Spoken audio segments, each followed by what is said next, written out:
Bienvenue à toutes et à tous. Aujourd'hui, on explore GPT-5. Et attention, on ne parle pas juste d'une petite mise à jour. Non, c'est potentiellement un vrai changement dans la façon dont on interagit avec l'IA. Tout à fait. On a des sources qui regardent ça de près. Les capacités générales, bien sûr, mais aussi des applications hyper spécifiques. Hmm, Comme l'impression à la demande. Vous savez, vendre des t-shirts, des mugs avec ces designs, sans gérer le stock. Oui, un domaine créatif qui explose. C'est ça. Donc on a une analyse globale de GPT-5, ses fonctions, son impact, et puis un guide très détaillé sur comment l'utiliser justement pour ce type de business. D'accord. L'objectif, décrypter ce qui le rend différent, ce GPT-5, et surtout comment ces nouveautés se traduisent en avantages concrets, particulièrement pour la création, l'entrepreneuriat, bref, on va décortiquer tout ça. Alors, pour commencer, la grosse nouveauté de GPT-5, c'est d'abord sa disponibilité. Ah oui, Oui, c'est le modèle par défaut maintenant dans GPT Chat GPT pour tout le monde, utilisateur gratuit et payant. d'accord, donc fini les anciens modèles séparés. Exactement. Et surtout, la simplicité, c'est ça le maître mot. Plus besoin de choisir entre la recherche web, l'analyse de données. Ah, il gère tout seul. Voilà, GPT-5 fait ça automatiquement. Il décide même s'il a besoin de réfléchir un peu plus pour donner une meilleure réponse. D'accord, donc cette unification, c'est un gain de fluidité, j'imagine. C'est ça. Et niveau performance pure, qu'est-ce qui ressort? Alors, il est présenté comme plus rapide déjà et plus intuitif. Les sources disent qu'on obtient de meilleurs résultats avec des prompts plus simples.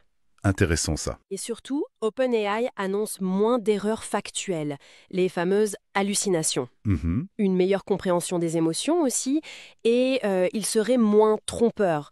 Disons qu'il admettrait plus facilement quand il ne sait pas plutôt que d'inventer. Ok, plus fiable en somme. On parle même de meilleures aptitudes pour le médical, mais bon, ça reste à vérifier sérieusement, évidemment.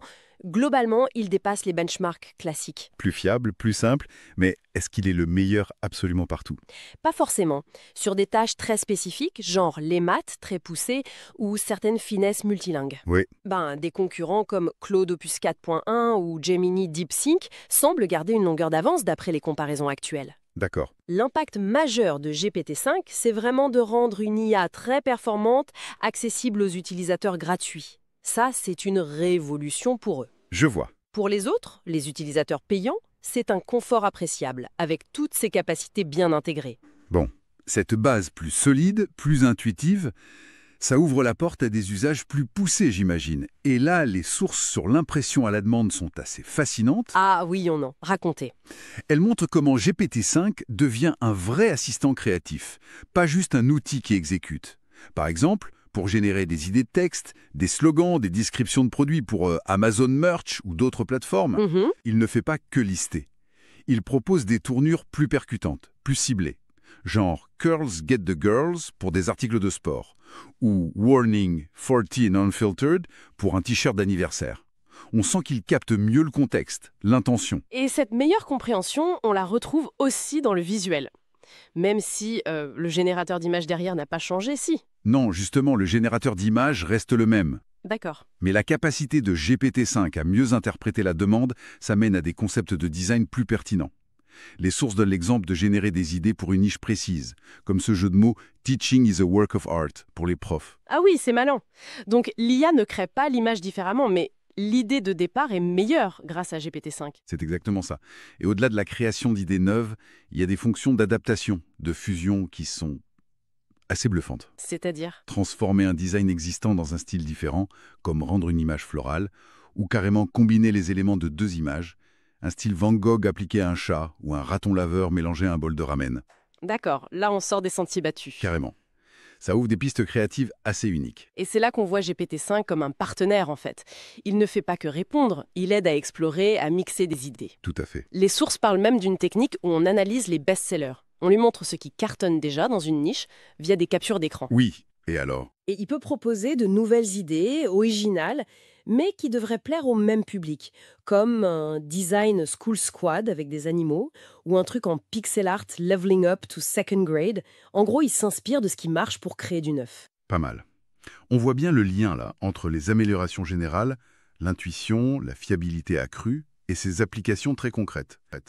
Mais est-ce que ça veut dire que tout devient facile, que l'IA fait tout le boulot? Ah, pas si vite. Les imites existent toujours. Comme on disait, le générateur d'images n'a pas changé. L'IA peut encore se tromper ou se répéter, surtout si on lui demande de générer en masse. Hmm, Et puis, il y a toute la question des droits d'auteur, des marques déposées.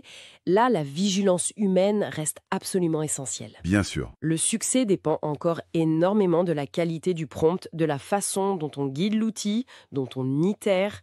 La vérification humaine est cruciale. Ok, donc l'outil est plus puissant, mais le pilote reste maître à bord. Bon, pour résumer, ce qu'il faut retenir de GPT-5, c'est que ça rend l'IA avancée plus accessible, plus intuitive pour tout le monde. C'est ça. Et dans des domaines comme l'impression à la demande, ça se traduit par une aide très concrète pour générer des idées, du contenu, que ce soit du texte ou des concepts visuels.